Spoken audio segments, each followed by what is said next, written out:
Bonjour à toutes et à toutes. Écoutez, je suis ravi de vous voir aujourd'hui pour cette conférence exceptionnelle. Alors, accompagné de notre cher président, Monsieur Bonvalet, je vous prie d'accueillir chaleureusement Monsieur Jean-François Copé.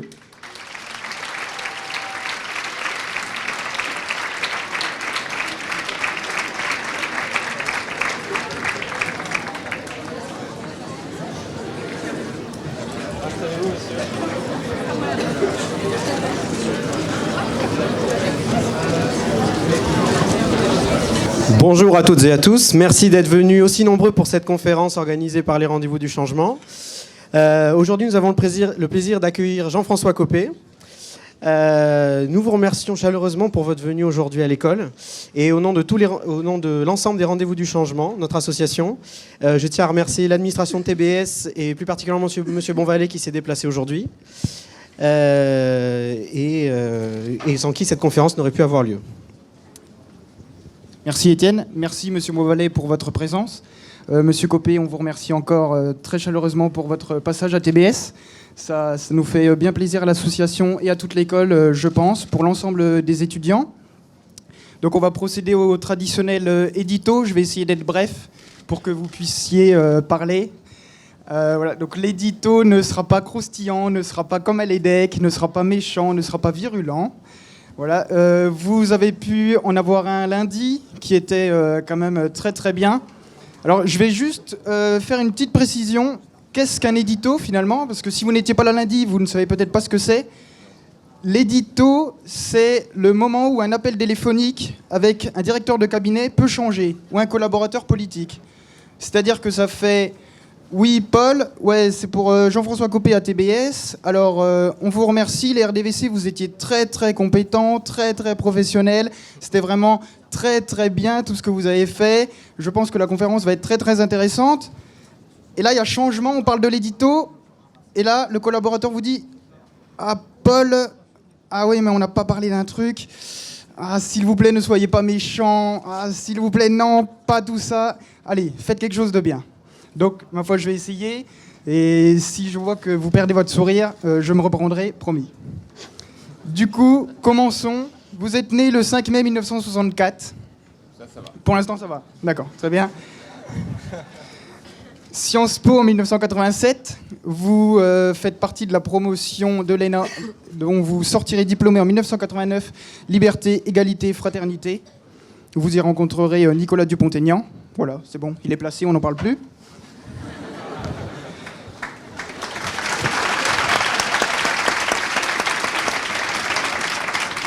En 1992, vous vous présentez à votre première élection. C'est l'élection cantonale de Villeneuve-Saint-Georges. Vous perdrez cette élection. Mais 3 ans plus tard, vous devenez maire de Meaux en 1995, à l'âge de 31 ans. Confiance locale qui sera renouvelée, puisque vous en serez réélu de cette ville de Meaux 2001, 2004, 2008, et qui ne sera dès lors plus connu seulement pour son brie, mais pour son maire. Très bien. Très bien. Là, franchement... L'action publique locale que vous menez s'appuie sur 2 points, je pense, sans la réduire à cela. Mais la rénovation urbaine et la sécurité vous sont particulièrement chères. La sécurité qui est encore aujourd'hui un de vos thèmes de prédilection.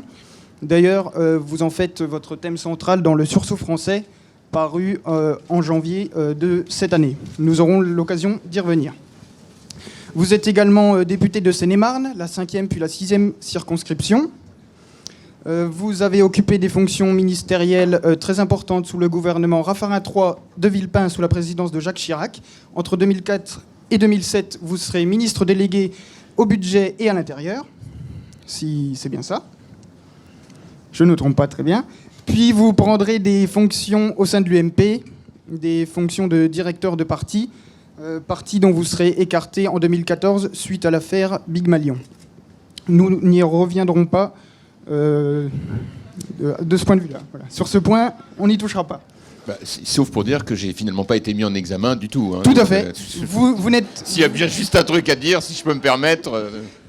Vous n'êtes aucunement poursuivi aujourd'hui, à l'heure actuelle, par la justice dans cette affaire. Il est toujours bon de le rappeler. Mais je m'attendais à ce que vous le fassiez également. Comme vous dites, il est toujours bon de le rappeler. Oui, voilà. On est d'accord. Je vois que vous n'avez rien perdu de votre communication publique brillante. Absolument. Et comme vous le voyez, ça n'est que le début de l'opération. D'accord. Après vous, on va passer à ce que vous représentez. Nous avons intitulé cette conférence « Le retour de la droite décomplexée ». Le retour, voilà, on a dit pourquoi. La droite décomplexée. Alors décomplexée, vous l'êtes, parce que déjà vous avez un nom de famille qui, contrairement à Bruno Le Maire, vous laisse espérer que vous pouvez être président de la République. Voilà, c'est pas seulement... Voilà, il y a déjà ça.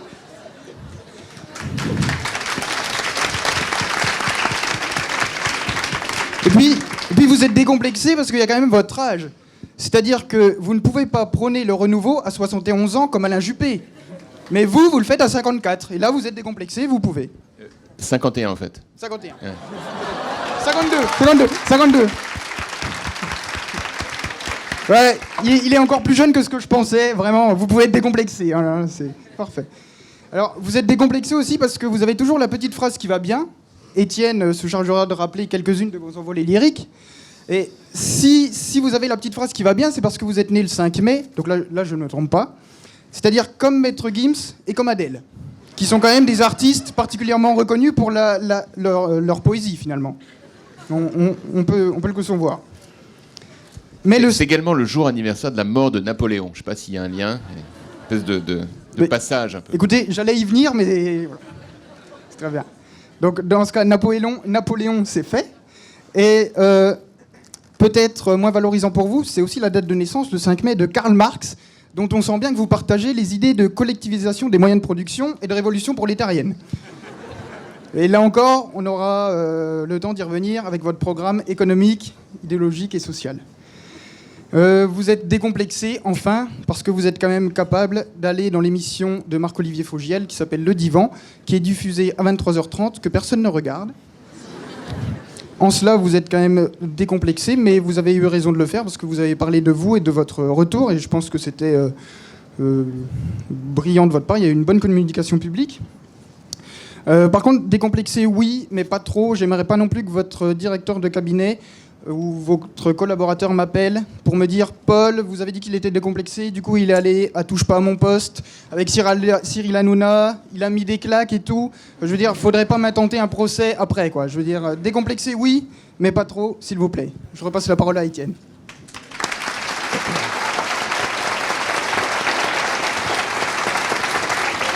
Bonjour Monsieur Copé. Ces dernières semaines, nous avons appris que vous aviez baptisé votre motion « On ne recule plus ». Et on a aussi appris il y a moins d'un mois que monsieur Macron avait appelé la sienne, enfin en tout cas son mouvement, En Marche.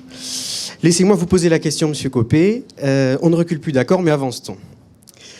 Trêve de plaisanterie, vous avez dit vous-même que... je vous cite, je prends mon papier parce que je ne préfère pas écorcher vos citations. Vous avez dit que les coups de pied au derrière font avancer. Là, en effet, on ne recule plus. Avançons donc. Avançons donc le soir des résultats. Vous gagnez en faisant mentir tous les sondages, la primaire. D'une courte tête, certes, mais vous gagnez. Comment voyez-vous votre campagne présidentielle en 2017, Monsieur Copé? Quelle place donnerez-vous à vos concurrents d'aujourd'hui? Et quel programme économique pour l'élection à la tête de la République? Rappelons au passage aux élèves de TVS que lorsque vous étiez aux commandes de l'UMP, vous aviez déclaré « Dans mon titre, il y a président. Dans mon titre, il y a président. Je ne vais pas le cacher. C'est un mot que j'aime bien. » Comme vous avez déclaré aussi qu'avec vous, Monsieur Copé, la langue de bois, c'était fini. Sans langue de bois, Jean-François, si vous me le permettez, Monsieur Copé, voici ma question.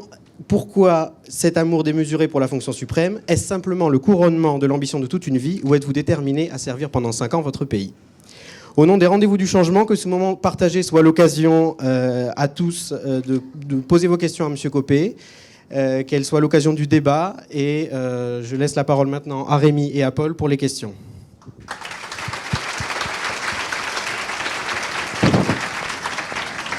Merci encore Paul et Étienne pour ce très bel édito. Donc écoutez, Monsieur Copé, revenons-en à vous. Première question, comment définiriez-vous la personne que vous êtes aujourd'hui dans votre retour sur la scène politique, sachant qu'en école de commerce, on a une petite tradition, c'est qu'on fait toujours 3 qualités, 3 défauts pour s'introduire en entretien. En l'occurrence, notre invité de lundi s'est prêté au jeu. Elle n'a répondu d'ailleurs qu'aux 3 défauts. Ça ne veut pas dire qu'on vous laisse les 3 qualités, hein. Donc voilà, est-ce que vous pourriez vous définir en 3 qualités, 3 défauts, s'il vous plaît? Oui, je vais le faire. D'abord, juste avant, je voudrais vous dire que je suis très honoré d'être votre invité. Cette école est une des meilleures écoles de commerce de France. Et comme dans ce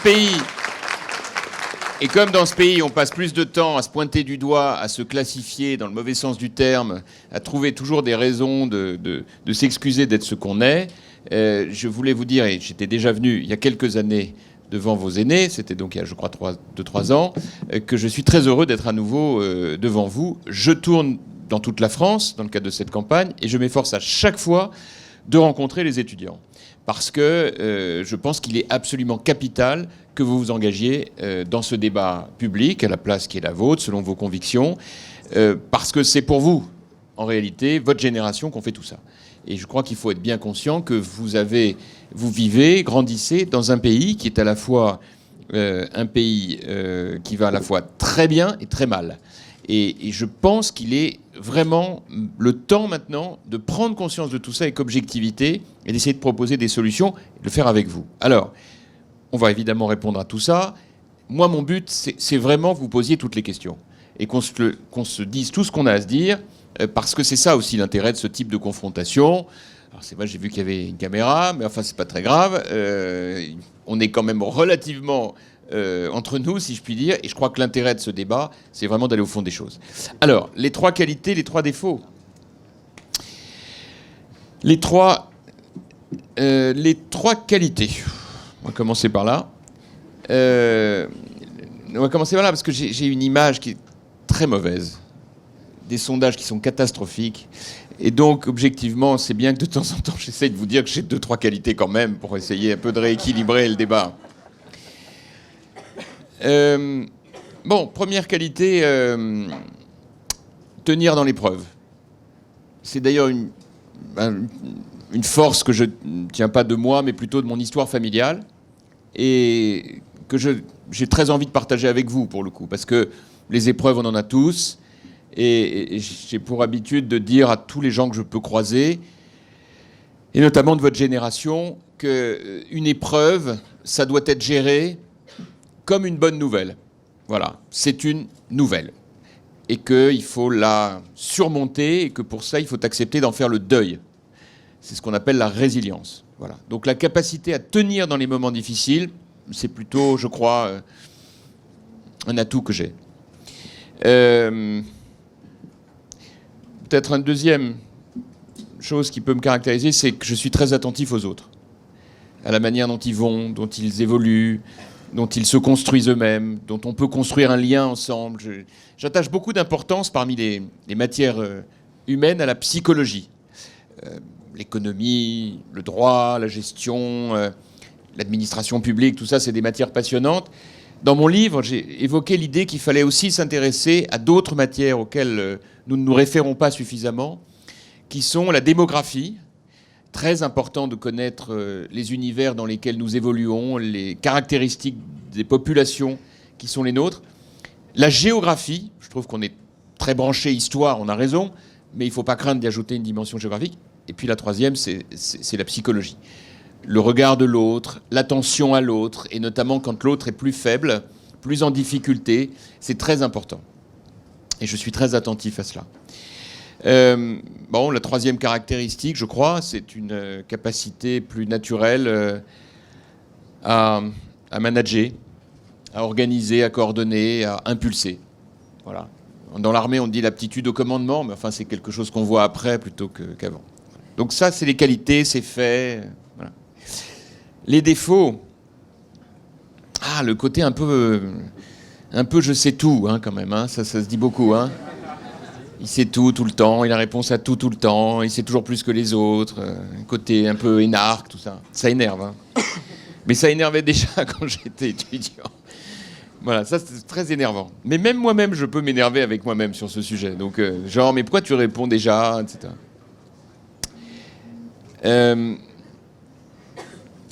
Deuxième défaut... un peu moins vrai aujourd'hui, un manque un peu d'indulgence avec ceux qui me manquent. Comme je suis très attentif aux gens, j'ai un peu tendance, quand je m'investis beaucoup dans ma relation avec quelqu'un et que celui-ci ou celle-là me manque, c'est vrai que ça me blesse. Voilà. Et ça, généralement, c'est pas une qualité. Ça. Il faut essayer de passer outre. Et puis, troisième défaut, je l'ai un peu moins aujourd'hui qu'avant, c'est l'impatience, quoi. Un rapport au temps très compliqué, je regarde ma montre tout le temps, etc. Voilà, ça, c'est une chose qui est partagée par beaucoup. Voilà, bon, c'est bon, ça y est, on a fait le tour, là. Je suis au maximum de ce que je peux faire en autoflagellation, hein, franchement, là. C'est très bien. Merci. Donc, une des remarques qui nous était prononcée après cette question, c'était « Ne tournez pas vos défauts en qualité ». Bon, voilà, vous ne l'avez pas trop fait. Honnêtement, j'ai fait comme j'ai pu. Hein. Franchement, je suis au taquet, là. Ouais, d'accord. Donc, une autre question sur la parution du Sursaut français. Donc, un ouvrage paru en ce début d'année 2016. Chez Stock. Chez Stock, tout à fait. Et en vente, encore en vente quand même. Très bien. Donc, durant ces mois où vous étiez à l'écart de la vie politique, vous avez dit que vous avez donné des cours à Sciences Po. Qu'avez-vous fait ? Avez-vous mûri votre projet politique ? Dites-nous en plus sur cette période. Oui.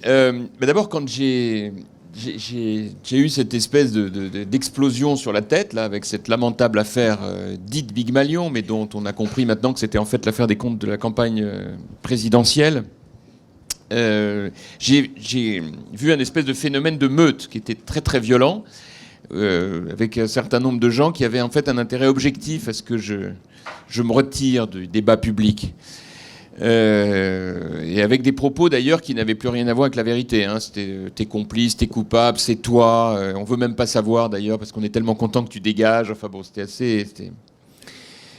D'ailleurs, la personne qui était là il y a 2 jours pourrait vous donner un témoignage assez live dans ce domaine. Et c'est dommage qu'on soit pas venu dans l'autre sens. Vous auriez pu lui poser la question. Et en fait, ce phénomène de meute est très intéressant à étudier en psychologie parce que c'est René Girard qui a étudié ça, c'est le phénomène du bouc émissaire. C'est un groupe qui se déteste et qui pense qu'en éliminant l'un de ses membres, il ira mieux après, ce qui ne se passe jamais. Et là, je me suis dit, écoute, bon, pour la première fois de ta vie, tu vas te taire, ce qui était là aussi un gros effort. Et pendant 18 mois, j'ai pas fait du tout d'émissions de télévision, de médias, ni quoi que ce soit. Et je suis allé tourner en France et à l'étranger, rencontrer des gens très différents. J'ai donné effectivement un cours à Sciences Po sur la gouvernance mondiale, nationale, régionale, des étudiants qui, pour beaucoup d'entre eux, étaient étrangers, ce qui était très intéressant d'ailleurs, de faire des études comparées. Et je suis revenu avec un projet, voilà, effectivement, que j'ai écrit dans ce livre, mais qui est précédé d'un assez long diagnostic du malaise français. Et je suis arrivé à cette conclusion assez intéressante, hein, d'ailleurs, qui peut être tout à fait une part de notre débat, c'est que les gens, les Français, en fait, quelles que soient leurs idées politiques, leur religion, les quartiers, les régions où ils habitent, en fait, disent tous la même chose, à peu près. Ils disent, en fait, c'est dramatique, parce que la France n'est plus commandée. Il n'y a plus de commandement et plus de chef. Chacun décide à la place de l'autre, on recule tout le temps, etc. Et de là m'est venu ce slogan, on ne recule plus, par rapport à la question du décrochage, à la question de l'autoflagellation permanente en France, et d'autre part, cette réflexion sur le leadership. C'est vrai que dans les métiers que vous allez exercer, on parle de management, on parle de leadership. Dans le mien, on appelle ça plutôt commandement. Mais c'est la même idée. Capacité d'entraîner ensemble un ensemble de personnes, en l'occurrence un pays, qui n'attend que ça, en fait. Mais qui a besoin d'une ligne directrice, d'une stratégie et qu'on s'y tienne. Voilà. C'est ça que j'ai retenu de ces 18 mois, complété des 20 ans que je viens de consacrer à l'exercice de ma ville, de l'administration de ma ville, Meaux, qui est une petite France, en fait.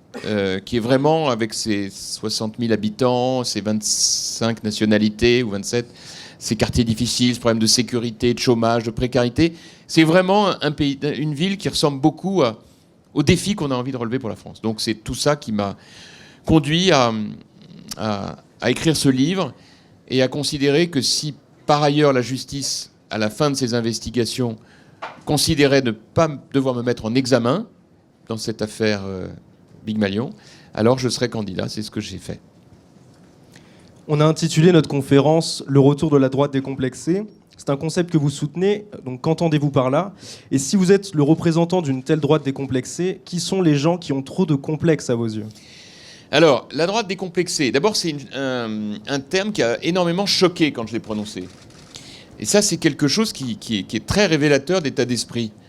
Pas tellement en France, mais beaucoup dans le petit Paris qui pétille un peu, vous voyez, qui brasse des grandes idées.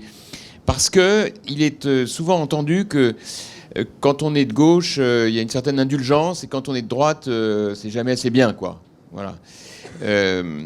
C'est plus facile souvent d'être de gauche que d'être de droite. C'est vrai, hein. Honnêtement, c'est gentil de m'avoir applaudi quand je suis arrivé, je pense que c'était par courtoisie, mais de manière générale, quand on dit qu'on est de droite, on est tout de suite, a priori, plutôt bad boy. Et d'ailleurs, c'est ce qui explique que beaucoup de responsables politiques de droite ne disent jamais qu'ils sont de droite. C'est un effort, il faut vraiment les pousser un peu. Alors que moi, c'est quelque chose qui m'a toujours énervé. Moi, je suis quelqu'un d'extrêmement respectueux des idées des autres, et j'ai toujours trouvé tout à fait respectable d'avoir des valeurs de gauche. J'ai jamais compris pourquoi est-ce qu'on devait s'excuser d'avoir des valeurs de droite. Voilà. Même si parfois, elles peuvent se rejoindre, hein, c'est pas dramatique. Enfin, c'est quand même plus marqué, voilà. Le travail, une certaine conception de la famille, de l'État, de l'ordre, de la sécurité, du rapport, de l'ouverture au monde. À droite, on est moins fanat des idéologies, moins fanat de Karl Marx, clairement. Bon, voilà. Et puis la droite décomplexée, c'est une droite qui, pour moi en tout cas, fait pas de langue de bois. À droite, il y a une tradition, c'est de jamais dire les choses de peur de se faire engueuler ou de créer une polémique. Vous voyez ? Donc on va vous dire qu'on réfléchit, par exemple, sur la manière de voir dans quelle mesure on pourrait envisager de maîtriser les flux migratoires. Voilà. Moi, je pense qu'il y a un problème d'immigration qu'il faut vraiment le traiter. Voilà. Et on a beaucoup de mal sur ces questions-là. Voilà. Alors parfois, ça donne des polémiques, comme par exemple sur l'interdiction de la burqa que j'avais portée, sur ce fameux pain au chocolat qui a donné lieu alors, à un psychodrame. Qu'est-ce qu'il y a ? Chocolatine ici. Oui. C'est vrai. Je m'y fais pas. Je sais qu'à chaque fois, c'est chocolatine chez vous, mais je m'y fais pas. Voilà. Mais pas faire de langue de bois, poser un problème, nommer les choses, pour moi, c'est très important. Et puis la troisième idée de la droite décomplexée, c'est de ne pas avoir la main qui tremble quand on décide, quoi. Voilà. À gauche, finalement, on a beaucoup reculé ces dernières années. Ben, à droite, on recule encore plus. Dès que c'est dur, on recule. Et les gens n'en peuvent plus, quoi.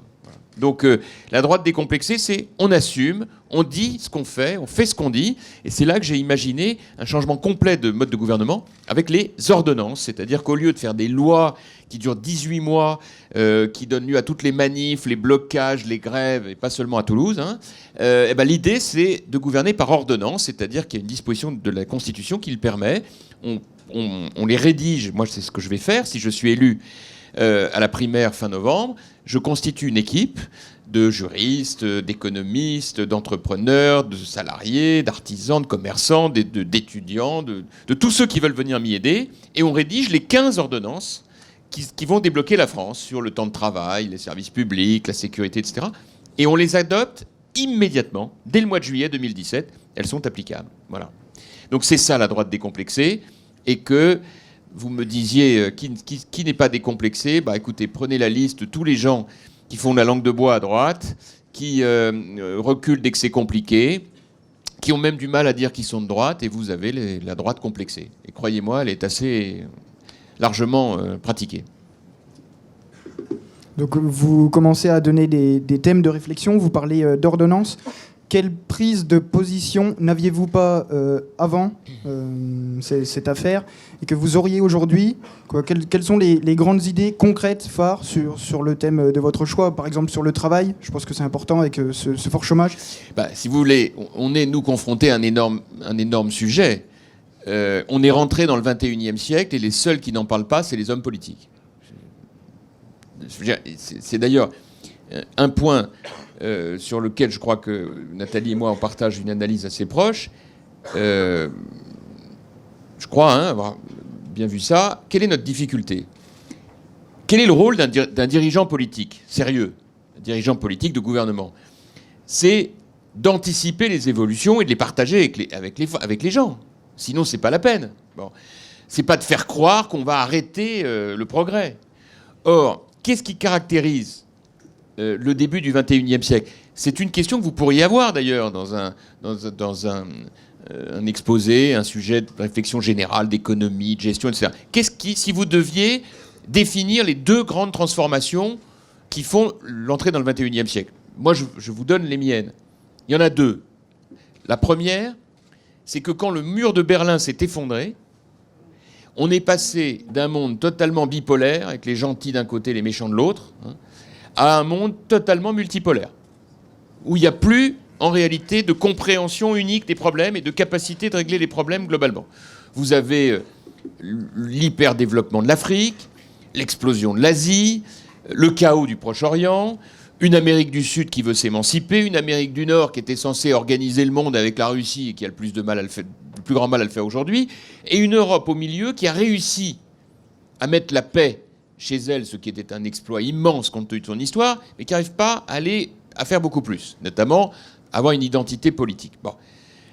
Ça, c'est la conséquence directe de la chute du mur de Berlin. Un monde multipolaire. On est dedans à plein. Et la deuxième grande évolution, c'est le numérique, qui fait qu'en réalité, tout ne sera différent d'avant. Et le rapport au travail, c'est votre question, sera totalement différent d'avant. Mais totalement. Or ça, les hommes politiques ne veulent pas l'entendre. Ils sont persuadés qu'ils peuvent se faire réélire en continuant de parler d'un CDI unique toute la vie dans la même entreprise. Et alors avec parfois la caricature des caricatures, vous prenez la liste des revendications des cheminots de la SNCF, et là vous vous dites on est dans un autre monde. La retraite à 52 ans, à taux plein, avec un salaire moyen qui est 2 fois supérieur à ce qui est pratiqué dans le privé pour des compétences comparables, ça ne tiendra pas éternellement. Bon. Ce décalage est immense. Et il faut que les dirigeants politiques assument d'accompagner cette transformation. Et donc, je prends un exemple très concret. Nous avons en France un mal terrible du point de vue de l'éducation et plus généralement de notre rapport à la société. On a une aversion maladive pour l'échec et pour la prise de risque. Chez nous, c'est un truc terrible. Et pourtant, notre système éducatif, et vous êtes bien placé pour le savoir, il est formidable pour les bons élèves. Vous êtes bon élève en France, à la fin de votre cursus, vous êtes armé pour réussir votre vie. En tout cas, du point de vue des études. Après, psychologiquement, évitons la grosse tête, mais si vous avez fait un parcours sans faute, tout va bien pour vous. Si ça commence à être défaillant dans un domaine, là, ça devient dramatique. Oh là là, mais dès le primaire, hein, dès la fin du primaire, oh là là, le petit à 8 ans maths, il est foutu. Qu'est-ce qu'on va faire de lui ? Il devient la risée de sa classe. Dans sa famille, ça commence à être rapidement un cas. Qu'est-ce qu'on va bien en faire ? On va essayer de voir si on ne peut pas le mettre en apprentissage pour essayer de sauver quelque chose. Voilà. Et petit à petit, on rentre dans un processus de discrédit, on se pointe du doigt et on échoue. Et en réalité, c'est une mentalité qui est transmise de génération en génération. Il faut absolument sortir de cette histoire. Aux États-Unis, les jeunes qui ont le niveau du bac savent beaucoup moins de choses que les jeunes Français. Mais il y a une chose qu'on leur a apprise et qu'on n'a pas apprise aux nôtres, c'est la confiance en soi. Aux États-Unis, on commence par vous dire « t'es bon dans ce que tu fais. Ok, t'as du mal là-dessus, mais t'as très bien parlé à telle occasion, t'as été très bon en sport, t'as fait une super prestation théâtrale, t'es bon en musique, et puis surtout, t'es américain. Donc t'as tout pour toi. » Ben oui. En France, écoutez, vous connaissez le discours ambiant, j'ai pas besoin de vous faire long sur le mainstream général. Ah ouais, la France est vraiment épouvantable. Ah non, c'est pas de bol, vraiment. Dès que tu peux partir, toi qui t'en es sorti, pars, hein, surtout. Bon, on peut pas y arriver comme ça. Donc, parmi mes propositions, il y a celle qui consiste à acter que l'idée qu'il y ait un CDI pour toute la vie dans une même entreprise, tant mieux si ça marche, mais ça peut plus être l'alpha et l'oméga de l'emploi. Et par exemple, je propose que chaque jeune à l'âge de 16 ans, en même temps que son numéro de sécurité sociale pour être protégé des risques de la vie, ait un numéro d'inscription au registre du commerce. Pour pouvoir tout de suite, très rapidement, s'il le souhaite, travailler, créer sa première boîte, prendre des risques, réussir, échouer, recommencer. Dans le monde anglo-saxon, un échec, c'est un acquis, c'est un plus. T'as échoué, très bien, prochain coup, ce sera le bon. En France, il est mort, il a échoué. Voilà. Et je pense que quelque part, en termes d'état d'esprit, parmi les mesures symboliques mais fortes, un nouveau rapport au travail. Je prends un dernier exemple, Uber. C'est terrible ce qui s'est passé avec Uber. terrible. Je suis un des rares à monter au créneau pour dire stop, on se détend. Hein. Si on a mis Uber, c'est parce qu'il y a un problème dans la société avec le transport, hein, et notamment avec celui des taxis. Quand j'ai découvert, il y a un an, qu'à la suite d'une manif sur le périphérique, avec quelques bastons entre CRS et taxi, le président de la République est allé à la télé avec un air grave. Là, on attendait qu'ils disent bon, on va réglementer Uber, on va organiser. Non, il prend un air grave, il dit on va dissoudre Uber Pop. Dissoudre. C'est ce que disait Léon Blum à propos des ligues fascistes en 1936. Voilà, c'est dissoudre. Bon, ben là non, le monde entier est uberisé. Le rôle d'un responsable politique, c'est de dire voilà l'état du monde et voilà ce qu'on va donner à notre pays pour y arriver, pour transformer l'essai. Voilà nos atouts pour y arriver. Et c'est ça qui, en réalité, doit vraiment changer. Suite à votre retrait de la vie politique, il y a bientôt maintenant 2 ans, vous vous êtes proclamé victime de manipulation, d'une certaine trahison de votre parti. Est-ce qu'aujourd'hui, la droite décomplexée n'a-t-elle que des adversaires ou existe-t-il encore des alliés? Et qui sont-ils? Oui, bien sûr. Non, mais c'était pas tellement de manipulation. Non, c'était en réalité, il y a eu des faits, hein, qui ont été établis par la justice. Simplement, c'était plus simple de faire croire que c'était moi qui l'avais fait, voilà, alors que c'était faux, totalement, qu'on me l'avait caché. Et en l'occurrence, la prise en charge par le parti d'excédents de dépenses de la campagne présidentielle, puisque le plafond avait été dépassé. Bon. Et tout ça m'avait été totalement dissimulé. Mais pour autant, j'ai fait quelque chose qui était d'ailleurs un exercice assez intéressant, c'est que je me suis rabiboché avec tous les gens qui m'avaient donné des coups de couteau. C'est un exercice, hein. C'est d'ailleurs assez marrant, cette affaire. Non, je vous dis ça parce que ça peut aussi arriver à n'importe qui. Enfin, vous êtes dans une entreprise, normalement tout va très bien, mais en fait, dans le service dans lequel vous travaillez, dans le département dans lequel vous travaillez, ça part en vrille parce que vous avez généré des jalousies, parce que vous avez inventé l'algorithme avant les autres, parce que vous avez trouvé le process qui marche bien, parce que vos résultats ont été meilleurs que les autres, et au lieu que ça génère quelque chose de positif, vous devenez la bête noire. Et pour peu que vous fassiez un faux pas, tout le monde vous tombe dessus. Bon. Et là, vous reconnaissez plus la tête des autres. Vous dites, mais c'était mon copain, mais en fait, c'est pas mon copain, il me déteste, etc. Bon. Et donc, j'ai fait ce travail de résilience qui a consisté à les revoir tous. Et c'était assez marrant, parce que c'était 6 ou 8 mois après, ou 1 an après, et je me suis rendu compte que certains avaient complètement zappé le fait qu'ils avaient été parmi les poignardeurs. Un jour, il y en a un qui m'a dit, mais c'est dingue, t'en as vraiment drôlement bavé, hein. Je lui ai dit, mais t'es dingue, t'y étais. Il se souvenait plus. C'était touchant d'ailleurs, il ne se souvenait plus. Et donc du coup, j'ai eu une certaine forme d'indulgence. Je me suis dit finalement, ils ne savaient pas ce qu'ils faisaient, quoi. Ils étaient devenus fous, ils avaient perdu la raison. Donc la raison se retrouve, et notamment avec l'appât du gain. Des fois que par un hasard incroyable, moi qui ai les pieds dans le gaz de schiste au niveau des sondages, à côté d'eux qui ont tous la tête dans les étoiles, là, imaginons que tout d'un coup je monte dans les sondages. Un truc inouï. Un truc qui est arrivé absolument à personne, sauf à ceux qui ont gagné les élections, Chirac, Hollande, etc. Un truc qui... je sais pas, mais un je ne sais quoi me laisse à penser que le fait que j'ai renoué avec eux leur donnera une bonne occasion de me dire, bah tiens, maintenant qu'on est redevenus copains, si jamais tu as besoin d'un gars pour t'aider à quelque chose, j'adorerais le faire, ministre... Voilà. Et finalement, ce qui compte, c'est la France. D'ailleurs, si c'était pas pour la France, moi je serais pas revenu. J'aurais pas repris la cordée. Voilà. Alors, parmi ces quelques personnes que vous ne voulez pas citer, il y en a un qui aimerait vous parler, je crois. Donc, on l'a dans le public. Oui, bonjour Jean-François.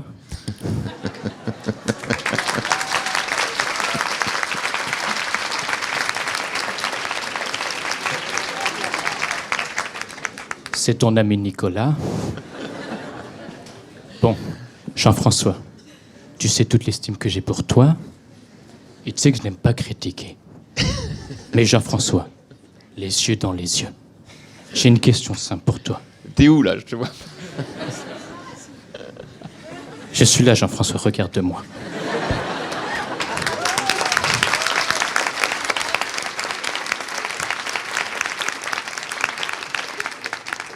En soi, Jean-François, tu t'es présenté à la primaire des Républicains, un peu pour m'embêter, non? C'est dommage.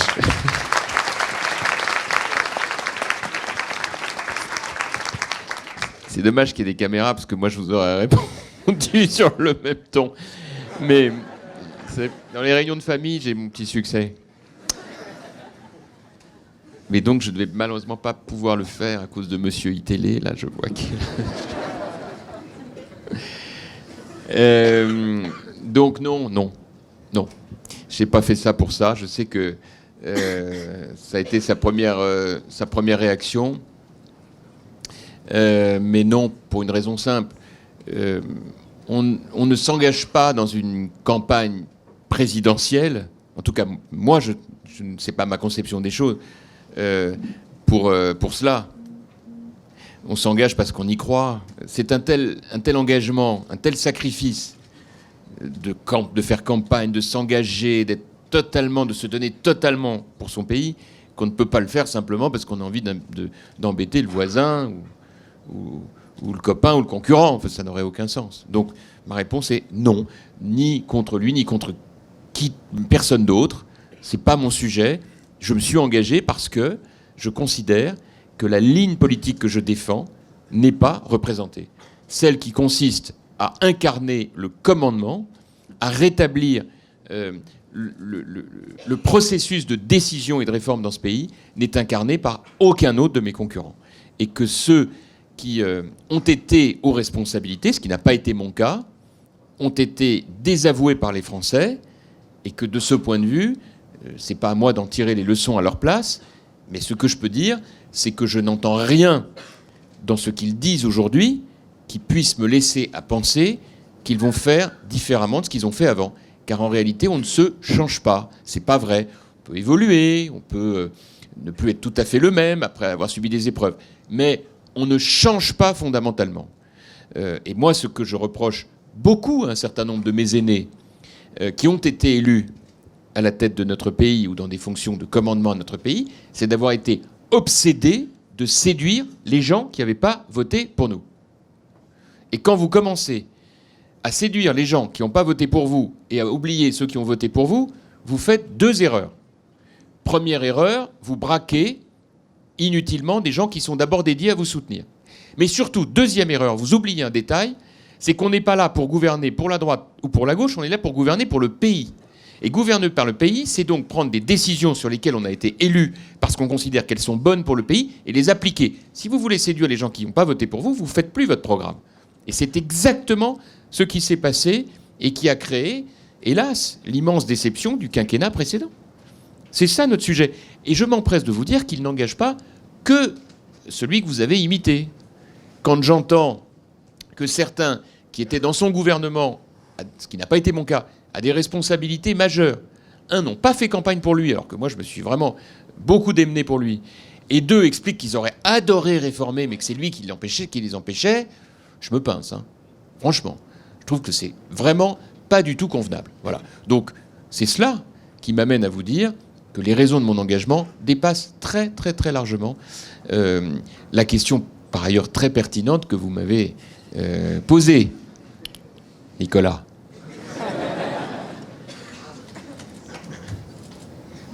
Donc vous dites tout votre amour pour la France qui a été meurtrie ces derniers temps avec les attentats. Vous êtes apparu très touché. Quelles sont vos solutions de ce point de vue? La sécurité, qui est un de vos thèmes de prédilection, plus de postes dans les fonctions régaliennes par exemple, concrètement Oui, exactement, oui, c'est ce que je préconise. Je pense qu'on est dans le grand mensonge. Hein. On est dans le grand mensonge. Notre pays est extrêmement vulnérable. Nous sommes, de ce point de vue, totalement sous-sécurisés. Et je voudrais vraiment appeler votre attention là-dessus parce que je ne sais pas s'il y en a parmi vous qui vivent ou qui ont grandi dans ce qu'on appelle des quartiers de zones urbaines sensibles, c'est-à-dire des quartiers où vous avez des situations de délinquance particulièrement identifiées. Il se trouve qu'en tant que maire, j'ai eu à traiter cette question. La vérité, c'est qu'on ne s'improvise pas terroriste, puisque vous parlez de terrorisme, on ne s'improvise pas djihadiste, on ne s'improvise pas islamiste. Bon, c'est un processus et qui bien souvent commence, et on le voit à travers les parcours de ceux qui ont commis ces actes effroyables, par de la petite délinquance, ou de la moyenne délinquance. On est souvent passé par la case prison, et puis petit à petit, on est pris en main par des prédicateurs qui agissent comme le font les sectes, à travers de la prise en main du cerveau. Selon des techniques qui sont évidemment démultipliées par Internet, mais qui ont toujours existé. Alors, ce que je voudrais vous dire par rapport à ça, c'est que nous avons en réalité besoin c'est pas quelques mesures, c'est pas l'état d'urgence, c'est pas quelques renforts supplémentaires de police ou des rondes de soldats à tel ou tel endroit. Je pense qu'en réalité, c'est une réécriture complète de notre politique sécuritaire, complète, qui vise à en faire une priorité. Et donc, il nous faut des moyens, et moi, je l'assume. Si nous voulons vraiment des moyens, et moi, je propose 50 000 embauches de policiers, gendarmes, magistrats, gardiens de prison, alors il faut accepter de faire un certain nombre d'arbitrages pour diminuer d'autres dépenses, et notamment dans le domaine social. Il faut arrêter de se mentir, on ne peut pas tout payer, d'autant que c'est à crédit et que ce sera sur les épaules de votre génération. Donc il faut assumer et faire des choix. D'ailleurs, gouverner, c'est faire des choix. Et donc, pour moi, la priorité absolue, elle est, de changer le mode de gouvernement en décidant par ordonnance d'un certain nombre de choses et de resserrer le périmètre de l'État sur 3 domaines. L'ordre, l'autorité, la sécurité, premier domaine.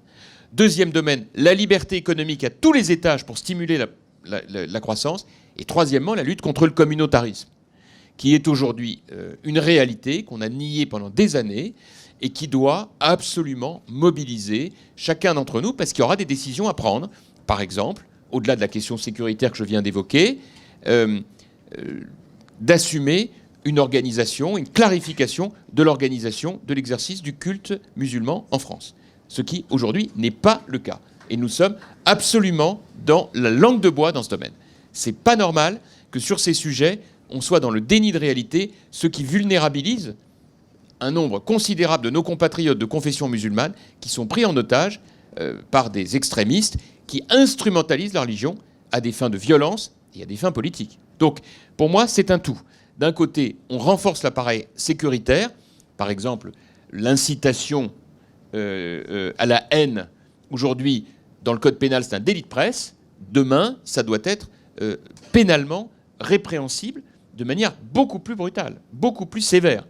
Deuxièmement, et d'ailleurs on l'a vu, la séquence du président de la République dans l'émission de télé il y a quelques jours, où une pauvre dame qui a vu son fils tué en Syrie et qui l'interpelle sur la situation et le comportement d'un imam dans la mosquée de Brest, qui tient des propos extrêmement violents, agressifs et haineux, et auquel le président de la République répond « il a été inquiété », et d'ailleurs la mosquée est fermée, et que le lendemain, fact-checking aidant, l'imam en question poste sur Facebook un message en disant « pas du tout, je continue d'exercer, il n'y a aucun problème, la mosquée va très bien, et d'ailleurs je continue à dire ce que j'ai à dire », en dit long sur les défaillances de la République.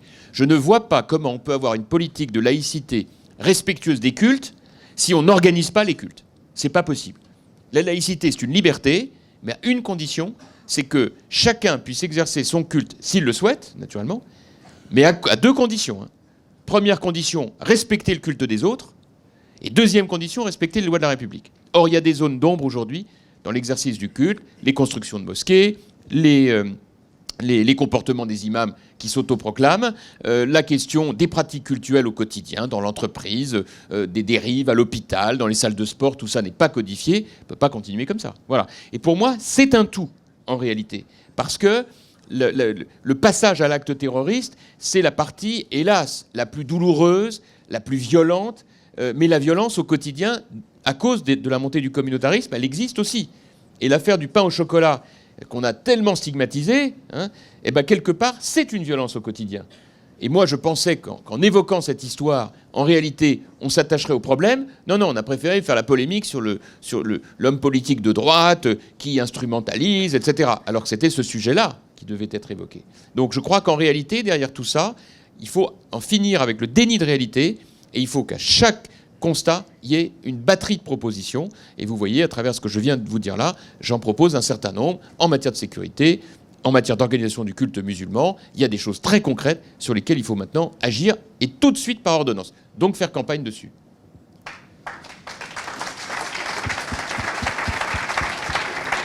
Maintenant, sans doute la dernière question avant de passer la parole au public. Excusez-moi, c'est parce que, si vous permettez, je vais juste rajouter une dernière chose. Oui, allez-y. Ce que j'évoque là, elle concerne en réalité chaque personne qui habite notre territoire, qu'il soit français ou étranger en situation régulière, quelle que soit sa confession, quelle que soit sa sensibilité politique. Ce que je veux dire, c'est que cette question-là, c'est une question d'ordre, d'organisation dans une société. Et c'est pour le bien de chacun, quel qu'il soit, quelle que soit sa sensibilité religieuse ou philosophique. La sécurité, c'est le préalable. À Meaux, je l'ai compris. On avait des quartiers difficiles. À Meaux, on a des tours. Je les démolis les unes après les autres. 15 étages, des bars. Mais heureusement, vous savez, sinon c'est juste le cauchemar. Chez nous, on avait des caravelles, c'est-à-dire des grandes tours qui se prolongent en triangle avec 15 étages. L'ascenseur s'arrête tous les 5 étages. Vous imaginez le génie de l'architecte qui a dit non, on va faire comme ça, on fait des économies, on s'arrête tous les 5 étages. Lui, le type, il s'est dit de toute façon, j'habiterai jamais là, c'est pas grave. Voilà. 270 logements, 1500 ou 2000 personnes dedans, des situations que personne ne maîtrise, le non-droit absolu. Je les ai démolis, rebâtis à la place des immeubles de 4 étages, et surtout, j'ai mis des caméras partout. Des policiers municipaux armés, partout. Pourquoi ? Tout simplement parce qu'à ce moment-là, les gens n'ont plus peur les uns des autres. Donc ils se parlent, ils s'écoutent, ils se regardent, ils se respectent, parce qu'ils n'ont plus peur les uns des autres. Et en vérité, il faut arrêter de se raconter des histoires. Je déteste la caricature qui est faite sur la notion de politique de sécurité. Nous sommes en démocratie, donc il y a un contrôle, il y a un état de droit. On ne fait pas n'importe quoi. Mais ce qui doit être fait pour assumer la sécurité, c'est majeur. Sinon, les gens ont peur les uns des autres. Et là, la société se fissure en silence. Ce point est très, très, très important. Et d'ailleurs, le maire de Toulouse, Jean-Luc Moudenc, quand il était dans l'opposition, est venu à Meaux étudier ces questions et il installe aujourd'hui des caméras, là où il n'y en avait pas à Toulouse. Et ce n'est pas un hasard. Partout où nous le faisons, la délinquance baisse. À Meaux, elle a été diminuée de moitié en 10 ans. Et croyez-moi, ce n'était pas gagné à l'avance. Et ça a été le préalable pour que les gens, effectivement, se tendent à nouveau la main et se parlent. D'accord. C'était une transition un peu faible. Donc, on a vu que vous avez fait des conférences récemment à l'EDEC, à l'ESSEC, à diverses Sciences Po. Quelle est votre politique justement vis-à-vis des jeunes ? Est-ce que vous en faites votre cheval de bataille en campagne ou quelle est votre politique par rapport aux jeunes ? De faire des conférences dans chaque... Voilà, d'aller à leur rencontre, etc. Bon, d'abord, je voudrais dire que c'est vraiment à TBS que j'ai été le mieux accueilli.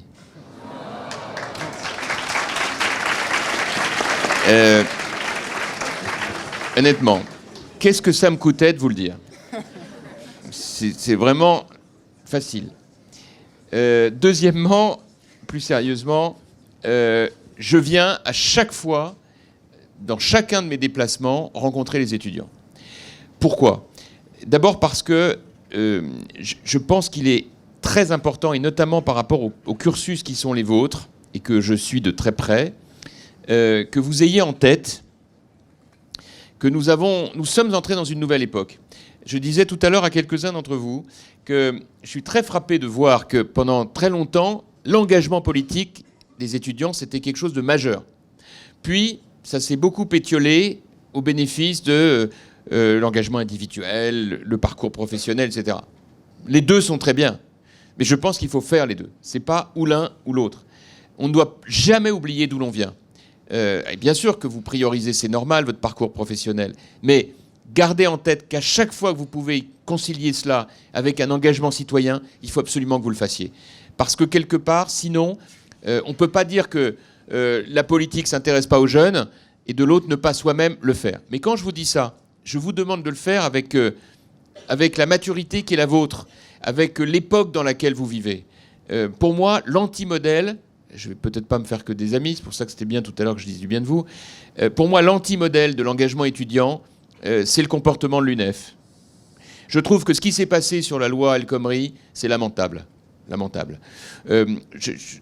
Faire des grèves, des menaces au gouvernement, quand on n'a jamais travaillé de sa vie, sur un sujet qui vise justement à faciliter l'emploi des jeunes, l'entrée des jeunes sur le marché du travail, fracasser les mesures comme ils l'ont fait sur l'apprentissage, alors qu'aucun d'entre eux ne sera jamais apprenti. Je trouve que c'est totalement irresponsable. Et tout ça pour que tous ces gens-là, on les retrouve ensuite, je parle des dirigeants de l'UNEF, dans des postes de permanents dans leur parti, d'élus locaux dans tel ou tel endroit ou national, ça n'est pas convenable.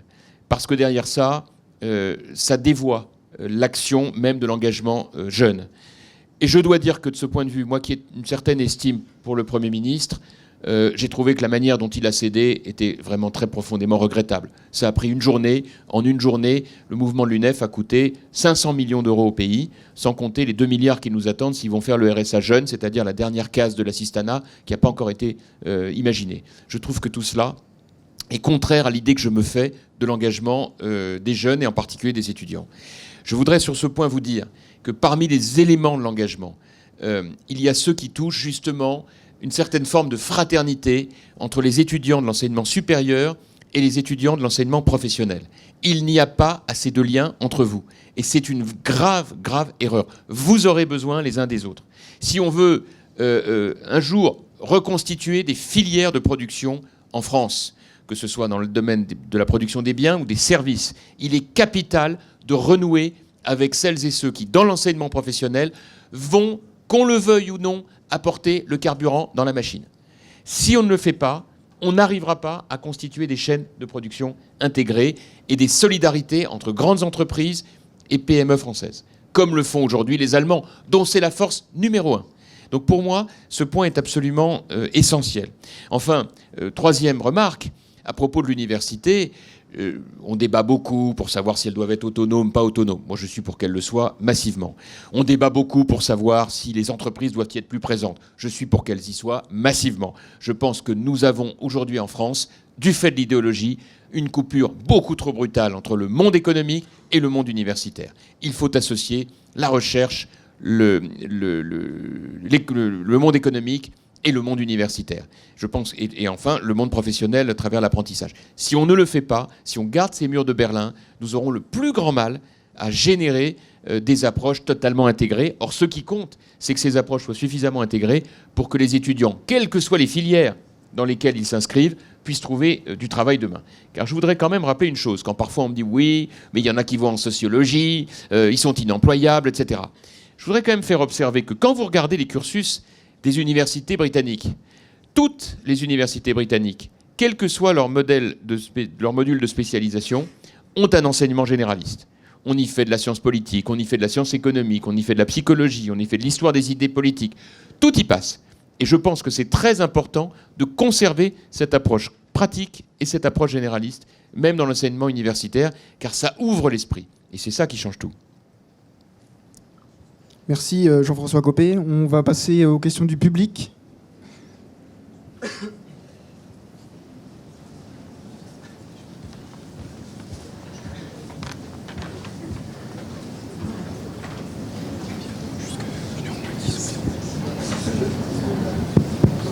Bonjour, c'est François Hollande. Il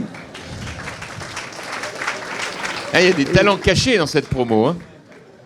Vous voulez me remplacer, mais finalement, nous avons un point commun. Nous sommes tous les deux bas dans les sondages. Ça, c'est vrai. Je pouvais pas m'en empêcher, mais j'ai une vraie question. Vous parlez des étudiants, du manque de confiance en soi des élèves à l'école ou à l'université. Que pensez-vous des enseignants? Je pense aux instituteurs notamment qui font un bac plus 5 aujourd'hui pour avoir une rémunération à peine plus élevée que le SMIC. Qu'avez-vous à dire à propos de votre politique sur l'éducation? Alors, il y a deux questions dans votre question. Il y a la politique sur l'éducation et puis il y a les enseignants. Bon, c'est deux choses. Moi, je pense que les enseignants, on ne peut pas continuer d'en parler comme si c'était une masse globale, informe. Non, c'est pas. En fait, chaque enseignant est unique, comme d'ailleurs chaque élève est unique. Et je pense que les objectifs de massification qui ont porté le début de la République, de la Troisième République, et qu'on a toujours gardé, se heurtent aujourd'hui quand même au fait qu'on a changé de siècle et que la question n'est pas tellement celle de l'éducation de masse, mais de l'éducation personnalisée. Car c'est ça qui caractérise une société postmoderne. La capacité de faire que chaque élève ait un parcours qui soit le plus adapté possible à ses capacités, à ses forces et à ses faiblesses. Pour cela, je pense qu'en réalité, l'enseignant a un rôle majeur, mais que pour que ça marche, il faut qu'il travaille en équipe. L'équipe, c'est l'équipe éducative dans un établissement scolaire. C'est vrai en primaire, c'est vrai dans le secondaire. Et je pense que par rapport à cela, la seule voie c'est celle de l'autonomie massive des établissements. Il faut que le chef d'établissement soit vraiment le chef de son établissement, et particulièrement pour le collège. Je suis désolé de le dire, on n'a pas la même population dans un établissement selon qu'on se trouve dans un quartier difficile, dans un centre-ville ou dans une zone rurale. C'est pas vrai. On n'a pas le même collège, on n'a pas les mêmes familles, on n'a pas les mêmes enfants. Et donc, il faut évidemment permettre à chaque chef d'établissement d'adapter son projet éducatif et de valoriser les équipes qui y travaillent. Donc ça veut dire choisir des équipes et chacun des membres de l'équipe en fonction de ce qu'ils ont envie de faire. Pas la peine de forcer quelqu'un à aller en zone urbaine sensible s'il n'est pas fait pour ça. Et que deuxièmement, un système très organisé permette à chaque fois de veiller à ce que les droits et les devoirs soient appliqués. Or, il y a des comportements dans certains collèges qui sont insupportables, inacceptables de la part d'élèves qui ne tolèrent pas certains enseignements de l'histoire. C'est inacceptable. Et dans ce domaine-là, des sanctions très dures doivent être prises. Des comportements de violence qui ne sont pas acceptables. Sur tout ça, il faut un accompagnement. Le principal du collège, c'est pas le policier du coin. Chacun son métier. Et donc, il faut travailler en réseau. Il faut travailler en réseau avec le maire. Moi, je l'ai fait à Meaux. Il faut travailler en réseau avec les accompagnants sociaux, éducatifs, familiaux, de telle manière que tout ça soit réglé au cas par cas et que chaque élève soit suivi pour ce qu'il est. Donc, en fait, c'est une approche très différente de ce qui existe aujourd'hui. Ce n'est pas un problème de moyens. On dépense beaucoup trop d'argent pour des trucs qui servent à rien. Les rythmes scolaires, c'est ridicule. 1,5 milliard fichu en l'air avec la crise budgétaire qu'on a pour rien du tout, pour faire plaisir à un ministre qui depuis a été viré et remplacé par 3 autres. Tout ça n'a aucun sens et correspond à l'absence de capacité qu'on a à évaluer les politiques publiques. Voilà. Donc je pense qu'il y a un vrai travail à faire dans ce domaine. Et puis j'en ajoute un autre, j'en ai parlé tout à l'heure, c'est la revalorisation de l'apprentissage. Moi je suis favorable à ce que l'apprentissage soit ouvert dès l'âge de 14 ans. Bonjour Monsieur Copé. Vous avez parlé de déni de réalité, chose avec laquelle je suis d'accord avec vous. Mais pourquoi, selon vous, la question de l'islam est-elle indispensable en France? Et pourquoi ça n'a jamais été traité de manière, pour moi, honnête, que ce soit droite ou gauche? C'est-à-dire qu'à chaque fois qu'il y a eu question de l'islam, port du voile, menu de substitution, islam de France ou islam en France, comme par hasard, bizarrement, c'était toujours concomitant avec des sujets qui sont pour moi aussi très importants, qui sont chômage, précarité et emploi. Alors je répète ma double question. Pourquoi est-ce indispensable pour vous d'aborder cette question? Et malheureusement, pourquoi cela n'a jamais été abordé de manière honnête? Alors, c'est une question absolument majeure et passionnante. Hein.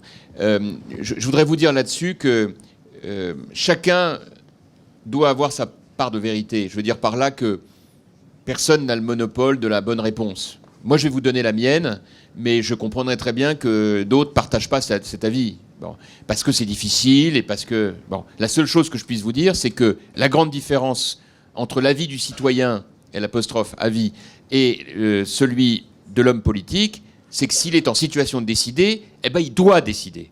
Il ne doit pas reculer. Une fois que la décision est actée, il faut la prendre et l'appliquer. Bon. Pourquoi on n'en a jamais parlé? Tout simplement parce que nous sommes en France rongés par le déni de réalité et rongés par la bien-pensance. Et qu'il y a des choses qu'on n'a pas le droit de dire. C'est comme ça. Et si on les dit, on se prend des polémiques, des insultes. Voilà. Et moi, j'ai eu à chaque fois des vrais cas de conscience. Hein. Quand est arrivée dans ma permanence de maire une femme qui portait une burqa, un voile intégral, et qu'elle l'a enlevé parce qu'elle avait besoin de me demander un logement, je me suis dit, il y a un vrai problème quand même. Hein. Et j'ai dialogué avec elle. Hein. Je lui ai dit, mais attendez, madame, votre burqa, vous la mettez pour échapper au regard impur des hommes, c'est ça? Hein, c'est dans le... Voilà, c'est ça. C'était le manuel du parfait salafisme. Hein. Très bien. Et je lui dis, et quand vous allez récupérer votre enfant à la sortie de l'école, il vous le donne pas, votre enfant, l'instituteur, si vous n'avez pas enlevé votre main? Elle me dit, ah, non, non, pour ça, je l'enlève aussi. Ah, d'accord. Et comme là, vous l'avez enlevé, donc je pouvais dire en quoi est-ce que le regard de l'instituteur qui vous remet votre enfant ou du maire qui va vous inscrire pour un logement est moins impur que celui des autres hommes. Bah oui, c'est là que s'est arrêté les trucs. Et je lui dis, mais et les hommes, ils n'en portent pas des masques intégraux, ils n'ont rien à cacher, eux. C'est les femmes qui cachent. C'est ça, la France? Bon, et je suis sorti de ce rendez-vous en me disant, tu peux pas laisser ça. J'en ai parlé avec des collègues, et notamment un collègue communiste, André Gérin, à l'époque, hein, qui était député maire de Vénissieux, à qui je raconte l'histoire en discutant. Il me dit, mais tu sais que c'est la même chose chez nous? Et je lui dis, mais écoute, est-ce que tu ne crois pas qu'on devrait interdire ça? Et c'est ainsi qu'est née la loi d'interdiction de la burqa. Nous l'avons faite, nous, UMP à l'époque, avec un certain nombre de députés communistes qui ont eu le courage de la voter. Les socialistes ont refusé de la voter, François Hollande ne l'a pas votée. C'est inimaginable, hein. Eh bien, vous n'imaginez pas ce qu'on m'a dit à Paris, dans les cercles gouvernementaux. Et à l'époque, c'était nous qui étions au pouvoir. Enfin, on ne va pas faire une loi pour 2000 femmes. Mon point de vue, c'était que même pour une seule, il fallait la faire, cette loi. Pourquoi? On identifie un problème, on doit apporter la solution. Et c'était donc cette loi d'interdiction du port de la burqa, malheureusement, qui n'est pas appliquée aujourd'hui, alors que c'est la loi. Bon. Alors, vous dites, est-ce que c'est honnête, pas honnête, etc. Je ne sais pas si c'est le bon terme. Je sais juste une chose. Un pays doit être organisé. Le rôle de l'État, c'est d'organiser la vie en société. Sinon, eh bien, il n'y a pas de volonté de vivre ensemble. Parce que les gens ont peur les uns des autres, à cause de l'ignorance. La laïcité, malheureusement, a trop souvent été interprétée comme l'ignorance des religions. On ne parle pas des religions, on ne connaît pas la religion des autres. Ah oui, bah d'accord, bah c'est idiot. La laïcité, ça n'a jamais été de nier les autres religions. Au contraire, c'est de les exercer si on le souhaite, mais à condition de respecter celles des autres et de respecter les lois de la République, ce que je disais tout à l'heure. Donc, en réalité, le politiquement correct, la bien-pensance d'un certain intellectualisme a interdit d'aborder ces questions. Mais comme d'autres, un jour, j'ai eu un autre malheur. Je parlais de la lutte contre le racisme, qui est un combat que je crois nous partageons tous ici. Et je disais, je l'avais écrit dans un livre précédent, en disant, voilà, il faut lutter contre toutes les formes de racisme, de xénophobie, l'islamophobie, l'antisémitisme, le racisme anti-noir, le racisme anti-beurre. Et j'ai eu le malheur de dire, il y a un racisme dont on ne parle pas du tout, et qui existe quand même, qui est le racisme anti-blanc. Mais qu'est-ce que j'avais pas dit là? C'était pas acceptable, ça. Ça ne pouvait pas exister. Et donc, il a fallu qu'un certain nombre de gens viennent témoigner en disant, mais si, je le vis, moi. Je suis une femme, je suis de couleur blanche, et ben c'est compliqué dans mon quartier. Et là encore, vous entendez comme moi les faits divers dans la presse d'une jeune femme molestée parce que portait une jupe. Enfin, c'est des questions qu'on ne peut pas passer complètement sous silence. Donc, simplement ce que je dis, c'est qu'il faut, 1, les aborder, 2, trouver des solutions. Et ces solutions, elles doivent être à travers des lois quand c'est nécessaire. Et la suite des lois, c'est l'application des lois. C'est-à-dire qu'on sache qu'on fait quand on est face à une situation de fait. Je prends un exemple très concret. J'organise il y a quelques semaines un débat à mots sur la lutte contre la radicalisation dans les administrations. Comment est-ce qu'un fonctionnaire fait quand il est mis en situation difficile? Et une femme de Pôle emploi raconte qu'un jeune s'est trouvé devant elle, et lui a dit, je ne vous parle pas, vous n'êtes pas voilé. Vous avez pas de voile, je ne vous parle pas. Bon, elle raconte cette histoire. Elle dit, moi j'ai de la force de caractère, je lui ai dit, vous partez. Mais elle m'a dit, je me suis senti très démuni, très seul. Je fais quoi après? Vous comprenez? Et cette question-là, quelque part, je vois bien que derrière ça, le jeune qui lui a dit ça, il n'a probablement jamais lu le Coran, il est même pas dans la pratique religieuse, c'est un rapport de force qu'il installe, comme ça, pour se montrer fort. Mais derrière, la dérive, le processus, la montée du communautarisme, elle vient de ce type de comportement, comme de tout ce qu'on peut raconter dans les hôpitaux, de ces femmes qui ne veulent pas se faire soigner si les médecins sont des hommes, de la mixité dans les piscines. Enfin, tous ces sujets-là sont des sujets qui sont absolument inacceptables pour nous, sur lesquels il faut des réponses qui ne soient pas, ça dépend selon qu'on est à Lille ou à Saint-Germain-en-Laye. Non, ou à Toulouse. Ça doit être accepté de la même manière et appliqué de la même manière sur tout le territoire. Or, personne ne le dit. Et c'est ça qu'il faut mettre en place. Et c'est cette charte, d'une certaine manière, cette charte nouvelle de la laïcité qui doit compléter la loi de 1905, parce qu'il y a une partie, celle de l'exercice du culte musulman, qui n'était pas concernée par la loi de 1905, et qui l'est pleinement aujourd'hui. Donc il faut la traiter. Bonjour Monsieur Copé.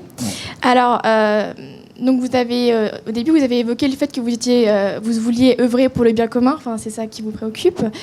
Et pourtant, il y a un enjeu aujourd'hui qui me semble essentiel, que vous n'avez absolument pas évoqué et qui semble tenir peu de place dans votre projet politique. C'est celui de l'écologie, la préservation de notre environnement. Notamment, vous avez dit que vous soutenez les recherches sur l'exploitation du gaz de schiste, etc. Vous soutenez la croissance économique, etc. Et donc, je voulais vous poser cette question. Voilà, quelle place vous accordez à l'écologie dans votre projet politique? Alors, d'abord, que les choses soient très claires entre nous.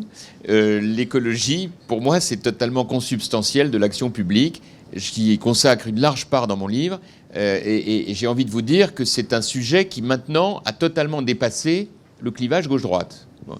Moi, cette idée absurde selon laquelle il faut être vert pour avoir le droit de parler de l'écologie, ça ne peut pas marcher. Bon. Pour autant, je pense que le Grenelle de l'environnement, qui avait vocation à être un grand succès, ne l'a pas été. Il y a eu quelques mesures très positives, notamment aujourd'hui, on ne construit plus de bâtiments publics autrement qu'en respectant les normes environnementales. Je pense que la réflexion sur la transition énergétique est une réflexion qui est tout à fait saine. Et moi, je n'ai aucun problème, bien au contraire, à ce qu'on développe, à ce qu'on travaille sur tout ce qui concerne les énergies renouvelables. Pour moi, il n'y a absolument pas de débat. Mais pour autant, je pense que l'idée de présenter l'écologie de manière répressive est une folie. Est une folie absolue. Car en réalité, elle braque les gens à un moment où il faut les rassembler. Et je pense en particulier que l'écologie, contrairement à tout ce qu'on raconte, ne peut pas être antinomique avec le progrès scientifique. C'est une erreur, pour moi, historique, quand on replace notre vie dans le contexte de l'histoire de l'humanité, à la place qui est la nôtre. Nous n'avons pas le droit de considérer qu'il faut opposer les deux. L'histoire du gaz de schiste, pour moi, elle ne se pose pas du tout en scénario. Je ne suis pas pour le gaz de schiste. Je l'ai beaucoup travaillé, cette question. Je suis simplement pour que, lorsqu'une source d'énergie a été identifiée, on étudie son potentiel versus son risque écologique. Bon, dans des endroits où il n'y a pas d'habitation, ce qui malheureusement n'est pas le cas en France, j'ai été voir, j'ai été aux États-Unis, j'étais au Canada, j'ai vu des sites de forage. Ça ne peut pas être posé, la problématique, de la même manière que si le gaz de schiste est au-dessus d'une agglomération. Voilà, clairement.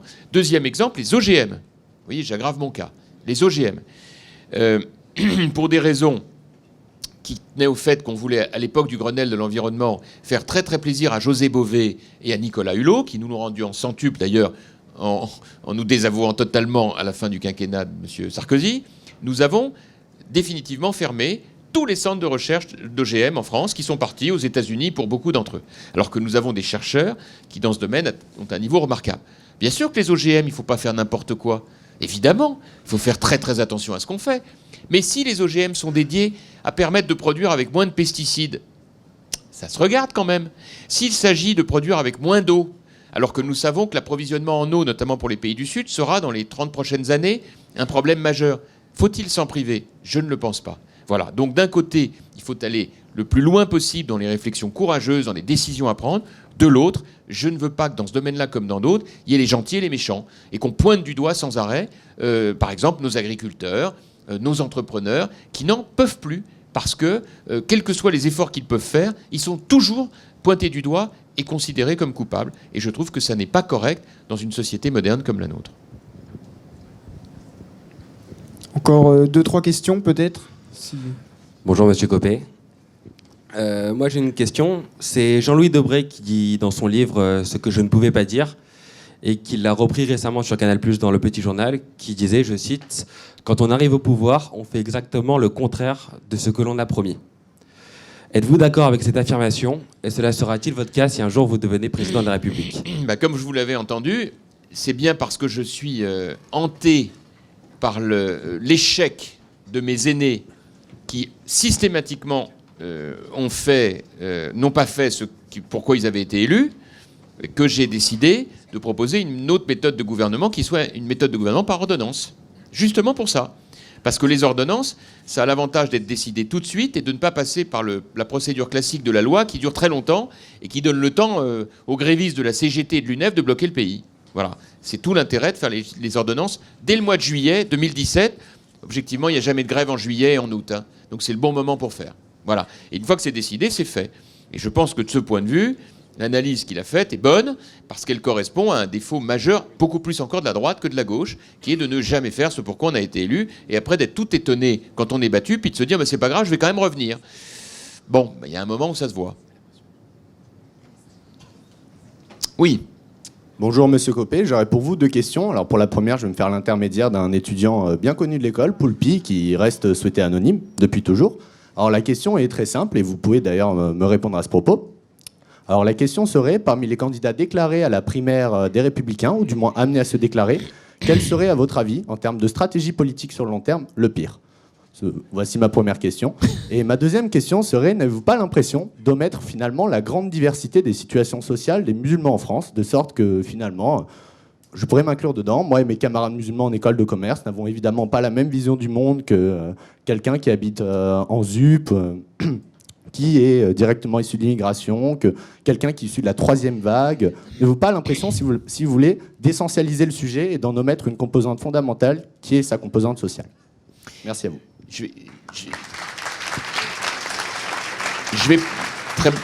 Cette question est très importante. Je vais passer d'ailleurs tout de suite à la deuxième question. Il fallait bien qu'il y en ait une à laquelle je ne réponde pas. Mais enfin, vous imaginez les dégâts si je commence à dire qui est le pire des candidats de la primaire. Vous imaginez, je vais pas finir avec ça. Alors là, pour le coup, TBS, on va parler de vous. Hein. Bon, la deuxième question absolument majeure. La deuxième, mon combat, il est assez proche de ce que vous venez de décrire. Parce que je sais assez bien culturellement ce que c'est que de considérer au bout de la deuxième ou de la troisième génération qu'on est en France, que, bah voilà, ça va bien, quoi. De se faire rappeler sans arrêt d'où on vient.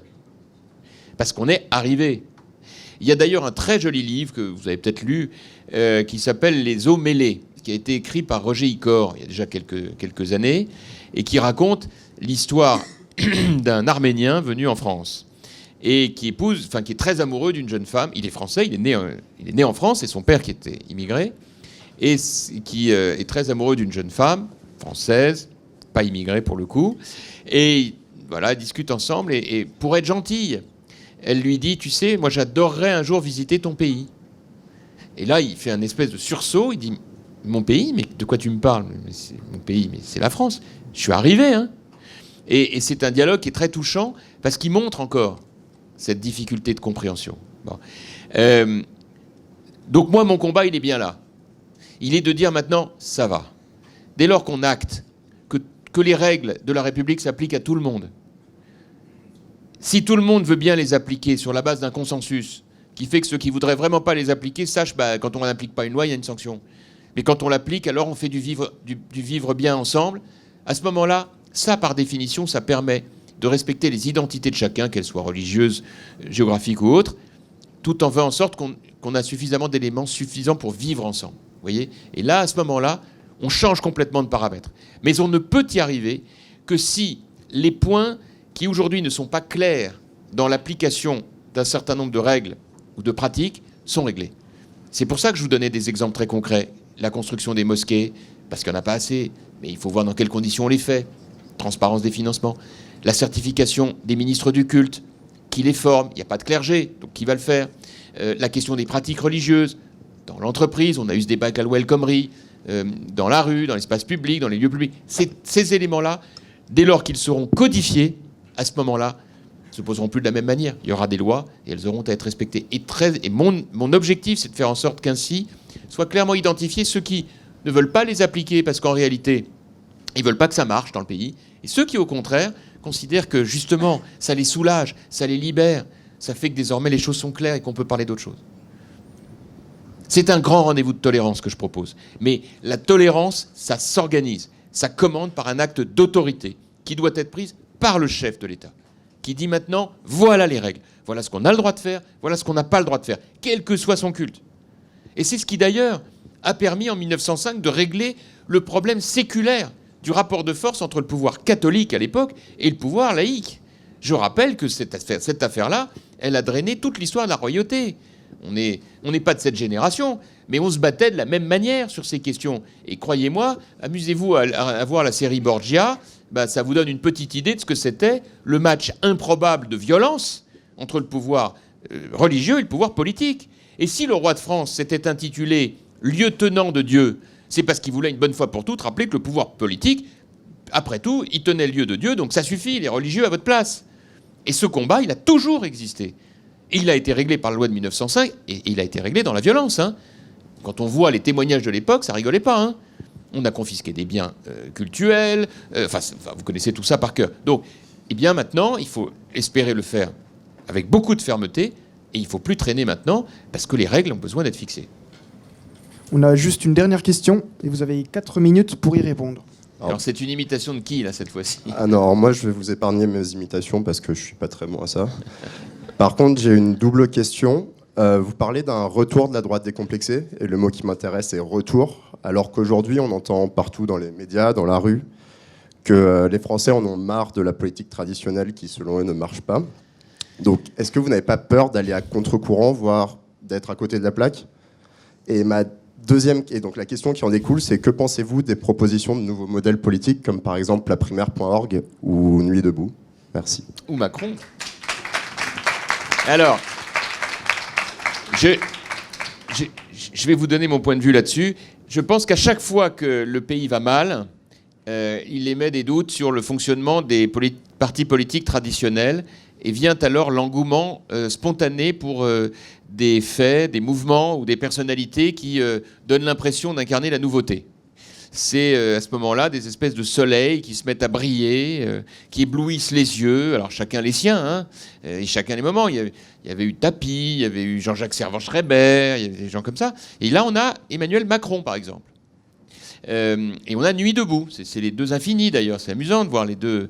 Mais en fait, c'est des phénomènes qui ne sont pas si nouveaux que ça. Ils existent à intervalles réguliers. Nuit debout, moi, je suis très sévère sur Nuit debout. Pourquoi? Je ne doute pas qu'il y ait place de la République des gens qui soient sincères. Mais enfin, je vois aussi ce qu'ils disent les uns et les autres. Je vois comment ils se comportent.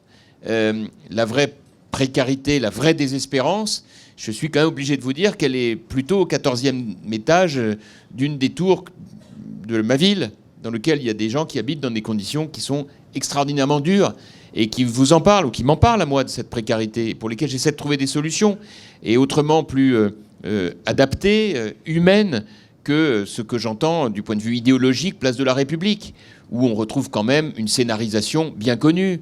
On a connu ça au moment du CPE, on a connu ça au moment de la loi de Vaquet dans les années 80. Enfin, c'est une rhétorique très connue, pour dire les choses, assez largement pilotée par l'extrême gauche française.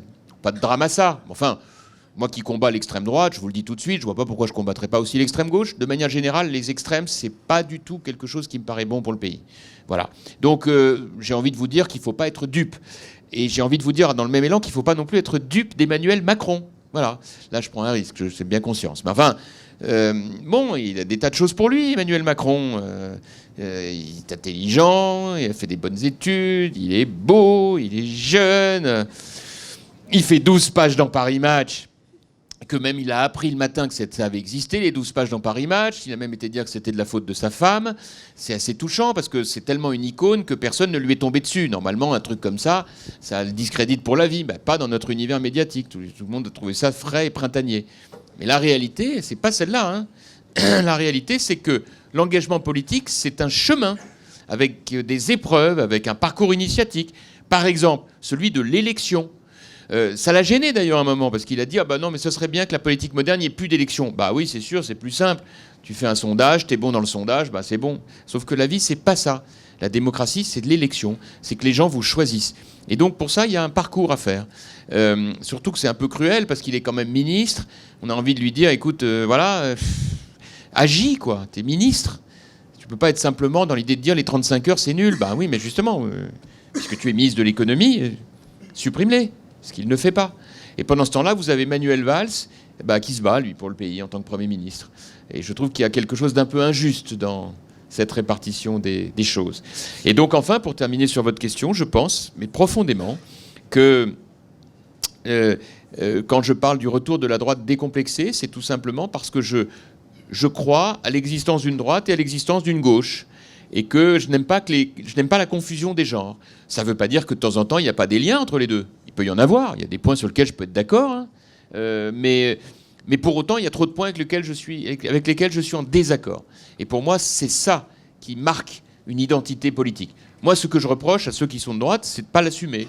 Parce que, du coup, on perd en obligation de résultat. Et ce que veulent les Français, c'est des résultats. Voilà pourquoi la droite décomplexée, moi je pense qu'elle a de beaux jours devant elle, surtout si je continue à la porter, ce que je fais, comme vous le voyez, avec beaucoup d'enthousiasme, de passion et de plaisir quand je me trouve devant vous. Parce que c'est vrai que des moments comme ceux-là, c'est aussi l'occasion de se dire les choses. Et j'ai vu que vous l'aviez fait sans langue de bois, donc ça tombe très bien, parce que moi non plus.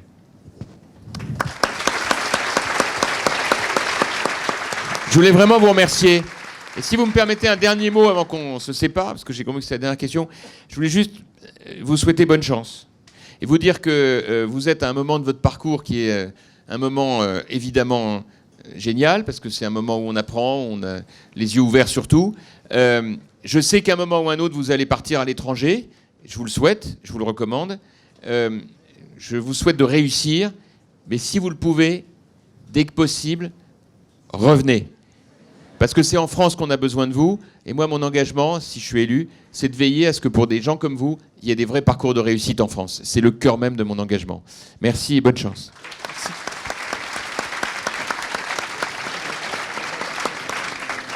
J'aurais juste 4 salutations à effectuer. Donc bien sûr, évidemment vous, Monsieur Jean-François Copé, encore merci pour votre présence aujourd'hui. Monsieur Bonvalet aussi, vous êtes venu, ça nous fait très plaisir au nom des Rendez-vous du Changement. Vous toutes et tous. Et enfin notre président Sébastien Mann qui fait sa passation. Voilà, c'est aussi grâce à lui et à ce très bon président qu'on a reçu des invités prestigieux. Vive le président!